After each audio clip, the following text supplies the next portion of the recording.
আসসালামু আলাইকুম ওয়া রাহমাতুল্লাহি ওয়া বারাকাতুহু। আউযু বিল্লাহি মিনাশ শাইতানির রাজিম। বিসমিল্লাহির রহমানির রহিম। আজকে মূলত গত দিনে রাবিয়া বসরির ঘটনা আপনাদেরকে তুলে ধরছি। আজকে হযরত হাসান বসরি রাহমাতুল্লাহির জীবনে হযরত হাসান বসরি রাহমাতুল্লাহ কি তিনি সাহাবী ছিলেন না তাবেঈ ছিলেন না কারো জন্মের কারো কাছে ছিলেন কিনা সেটার উপর আজকে জানাবো। তার জন্ম, তার শৈশবকাল কিভাবে কেটেছে সে সম্পর্কে আজকে আপনাদেরকে জানাবো।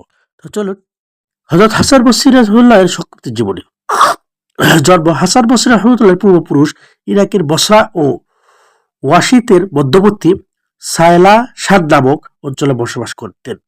ইরাকের বায়সান বিজয়ের সময় তার পিতা বন্দী হয়ে গেছে মাদিনায় আসেন।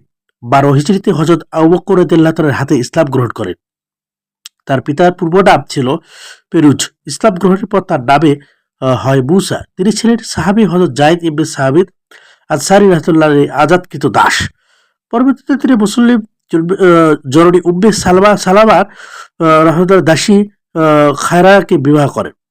21 হিজরি মোতাবেক 642 ঈসাই সালে হযরত ওমর ফারুকের রাদিয়াল্লাহু খিলাফতের কালে মায়াবী চেহারা নজর করা টুকটুকে ফর্সা এক শিশু এই দম্পতির ঘর আলোকিত করে দুনিয়া আগমন করে। ভূমিষ্ঠ হওয়ার পর এই শিশুকে হযরত ওমর ফারুকের রাদিয়াল্লাহু কাছে নিয়ে যাওয়ার হলে তিনি বলেন, শিশুটি দেখতে অনেক সুন্দর হয়েছে, তোমরা আমার নাম রাখো হাসান।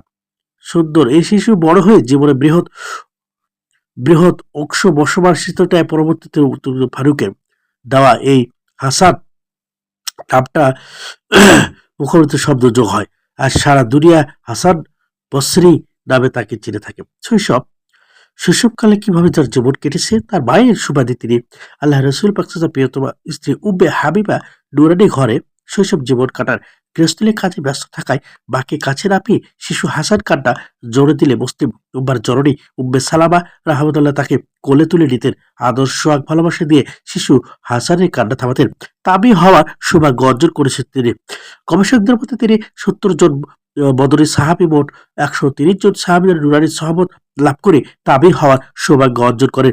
তাদের মধ্যে বিশেষভাবে উল্লেখযোগ্য হলেন মুসলিম মাতা উম্মে সালামা রাহমাতুল্লাহ, চতুর্থ খলিফা হযরত আলী রাদিয়াল্লাহু তাআলা। জিহাদে অংশগ্রহণ। সারা দুনিয়া এক নামে তাকে আধ্যাত্মিক সাধক হিসেবে জানলেও তিনি তার জীবনের সোনালী তারুণ্য বেশ অনেক অংশ সশস্ত্র জিহাদে ব্যয় করেছেন। 43 হিজরি মোতাবেক 663 ঈসাই সাল থেকে শুরু করে পরবর্তী কয়েক বছর ইরানের পূর্বাঞ্চলের রণাঙ্গনগুলিতে অস্ত্র হাতে জিহাদ করেন। ধর্মপ্রচার।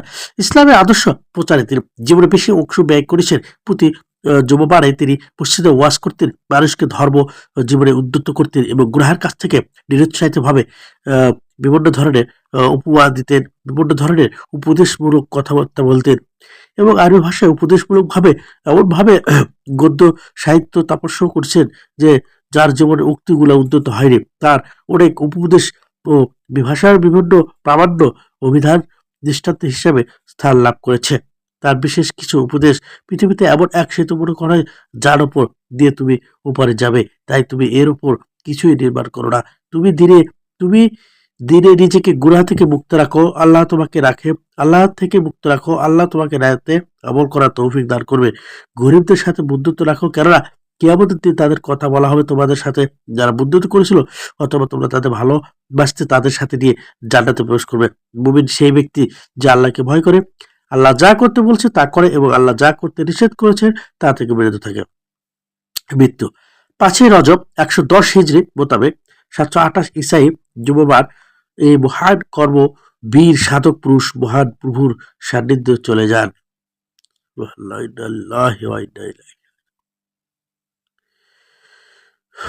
হাসান বসরির কথাগুলো খুব চমৎকার এবং তার মায়াবী এবং তিনি ধর্মভীরু ছিলেন।